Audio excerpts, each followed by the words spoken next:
Hi everyone! It's May Angel. Welcome back sa aking YouTube channel.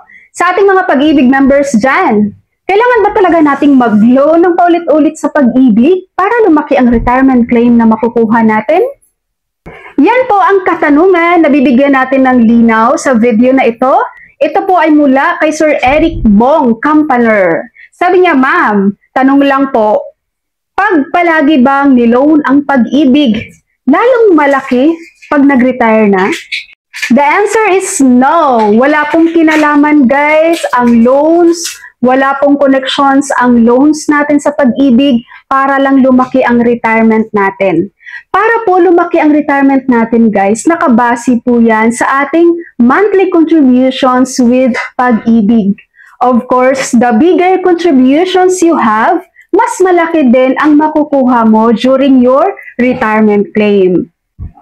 So again po, wala pong kinalaman ang loans. Kung hindi kayo maglo-loans guys, mas mabuti po yon, no? Pag hindi nyo naman kailangan yung pera guys, huwag kayong mag-loan. Lagi nyo pong tatandaan, wala pong connections ang loans, wala pong kinalaman ang loans guys sa retirement na makukuha nyo kay pag-ibig. Kailan lang ba nagkaroon ng problema kapag may loan ka sa pag-ibig guys, pagdating ng iyong retirement claim? Kapag may loan ka na hindi mo binayaran. Of course, sa tagal-tagal nang hindi mo binayaran yon, lumaki na yung penalty. Pagdating mo ng iyong retirement claim, ibabawas talaga yan yung pag-ibig sa iyong makukuha. So at the end, sa halip na malaki yung makukuha mong retirement claim, mababa na yan dahil dun sa loan na hindi mo binayaran. Nung nagtrabaho pa ako guys as an HR, maraming employees no na lumalapit talaga para mag-file ng loan.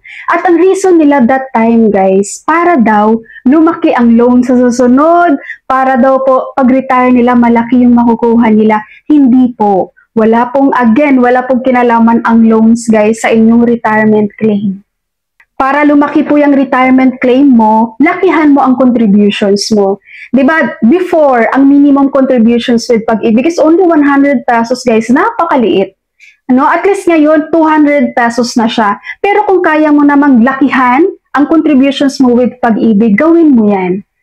Okay, so ang voluntary minimum is 200. Pero pag gusto mong lakihan pa yan guys, abutin mo ng 5,000 monthly, pwedeng-pwede po. Kapag ikaw naman ay employed, pwede ka rin pong gumawa ng letter sa iyong HR at i-note mo dun ang request letter mo kung magkano yung contributions na gusto mong i-contribute, na gusto mong ibawas ng company sa iyong salary para sa contributions mo with pag-ibig.